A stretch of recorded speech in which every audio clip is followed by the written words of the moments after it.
Hello, my name is Christine Ann Wilson, and I'm the Managing Director of a buy-to-let dynamic developmental property portfolio and a professional landlord of approximately 58 properties. I have two grown-up children, one of which is 28, and she's also the mother of my wonderful granddaughter who's 4, and another daughter I have who's at university doing business and finance and management. My eldest daughter also has her own business as well, which I've encouraged her to do.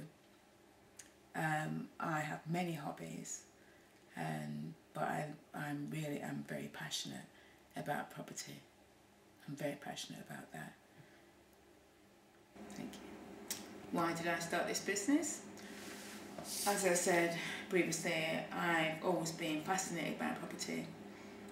Even from a very young age, my father used to buy and sell houses and mostly sell them. There was usually some crisis or reason why I had to sell them, and I always wondered why even then. And he used to complain about it, and say I shouldn't have sold it. And he always used to take me to one side and say, this is a good business to get into. And I never forgot that. And even though I trained to be a social worker and all that sort of thing, I also did a social science degree and learned all about the minds of people and economics and that sort of thing. And all these things married together taught me a lot about society and, what do people really want. And, I had a period of rental experience in my earlier days and wasn't particularly pleasant, and I thought I wanted to be a pioneer of something a little bit different, and so I started quite late actually, at the end of November 2001, and bought 2 properties at once, so I don't do things by halves. I was still a social worker then, and I remortgaged my house and took a chance, and it paid off. And after that, there was no stopping me, and I just kept going and really got a feel for it, and it was like a drug really. I just got the bug and decided to keep going, and nothing gave me more pleasure than seeing the faces of my tenants when presented with a really nice home, and I wanted to give people what they really wanted.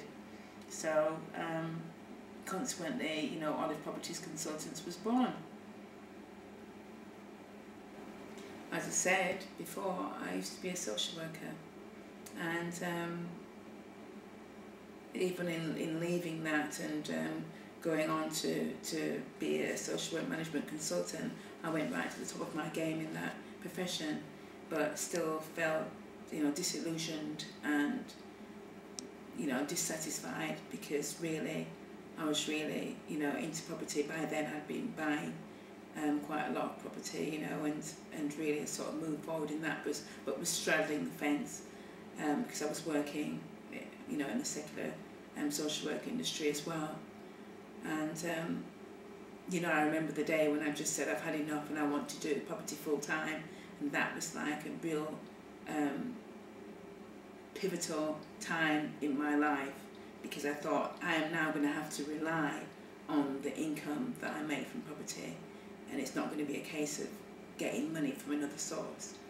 And I was still raising my 2 children and everything, but I decided to jump in and do it, and manage that risk, just like when I was a social worker really. And life is sometimes a game of chance, and you have to be prepared to do it. Entrepreneurs don't become entrepreneurs. I think they're born like that. They just have to realise it for themselves. I have had many successes. When we ask the question about what your successes and achievements have been in business, I think a major achievement was getting away from a very difficult and oppressive marriage, and being able to step out of that and rise out of those ashes like a phoenix, and find myself I believe that a real serious achievement is raising my 2 children, you know, single-handedly and getting them to adulthood, and letting them see me as an achiever and somebody that can, you know, survive, and somebody that's not a victim. And especially as a woman, and a woman that is an ethnic minority, I wanted to be a pioneer for lots of women for that very reason. So I think that I've been very successful in terms of how many properties I've been able to purchase and keep going. I'm thinking about you know, this credit crunch, and when it hit, and you know, we're still in the grip of a double dip recession, but you know, in surviving and keeping going and consolidating what I've got, I've been able to survive and still have a very successful business. I knew when it was time to stop buying property and to consolidate and work with what I've got, because the continuity for my tenants and the people that rely upon me is very important. I've been successful in managing to hold on to my business, keep money in the bank, be able to be in a position where I can pay my mortgages on time, not fall into arrears, being able to manage situations when tenants haven't necessarily had the money to pay, and working out different schemes so that they can stay with a roof over their heads instead of resorting to evictions, you know, because these economic times have been difficult for everyone. So, you know, it's not all about making money. Obviously I need to make money to keep the business going and to survive, but you also have to look at the social aspects and everything, and I think that I've been successful because I'm known as somebody that's a fair person, firm but fair. I get all my business from recommendations now. I don't need to advertise, you know, the calls still keep coming in, and I have, you know, 100% occupancy, and I think, you know, that is a serious achievement. In 2009, mid-2009, I was nominated for Property Woman of the Year, National Landlord Association Property Woman of the Year, and I was shortlisted and was very excited about that, and went along to the awards ceremony, which was in London, and I won my category of National Landlord Association Property Woman of the Year, East Anglia, and you know, I was chuffed to bits, absolutely, and it was quite an accolade. I got, you know, my award trophy and my certificate and everything else, and I was so proud, and all my family were there, and I thought, you know, it was really worth it based on, you know, all the achievements that I'd had and all of the hard work, and I really felt, you know, that it was worth it at that time.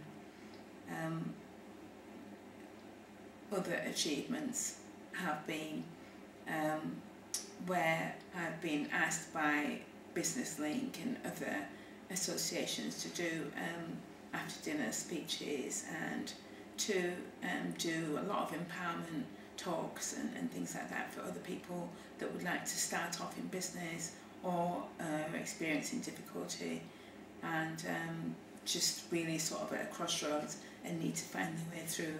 So I'm really, really passionate about empowering other people, and have seen, you know, I think that's a great achievement of mine, and also, you know, being able to see other people become achievers because I've taken the time out to encourage them to do just that, or to make that step that they've been afraid to make. So that's another thing. I've gone on to, now I buy land and I build houses and do more of the developmental side of things, and that was always something that I'd wanted to do as well, because I have my income from my buy-to-let already, so that's, you know, it's doing what it's supposed to do, and I can now concentrate on other things. I've started another business, a fashion business, doing designer dresses and things for women, and recently won, you know, quite a large order from Harrods for that business, which is called Miss Amar. So I have a partner in that business, but you know, it's great, you know, to be able to now have the opportunity to do other things. So there's lots of things in the pipeline that I'm doing now, and I've recently had a website designed called, you know, ChristineWilson.com, and really that is just for people to gain some insight into why I do the things that I do, you know, where do I go from here, what they can do, you know, about different aspects in their lives. They can ask me questions and all sorts of things. So it will just be like a one-stop shop for women.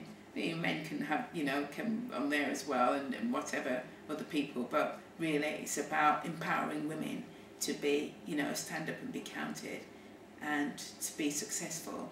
So a lot of it is about, you know, encouraging people, because I've been in a situation where I didn't have anything, and now, you know, I'm successful, and I want to share that with other people.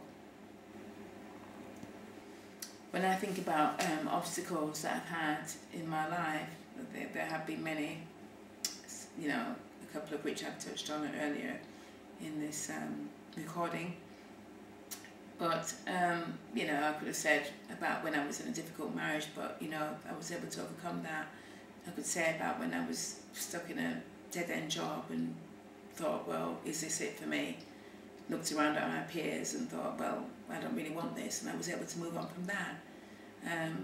So I guess obstacles are there to be overcome. Even when I decided that I wanted to set up in business in terms of, you know, the buy-to-let properties, you know, I had to remortgage my house and take a chance because I couldn't raise money from anywhere else. And even when I wanted to expand, you know, my portfolio further, it was very difficult to raise finance, and I wasn't really taken seriously. And it took a good while of gearing up and refinancing property that I bought. Luckily, it was a good time, boom time in buying properties, and I was able to secure some really good deals.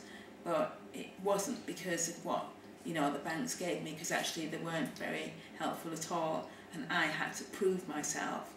And it got to the point where the banks came to me, you know, because I became so successful and so dynamic that they noticed me and came to me.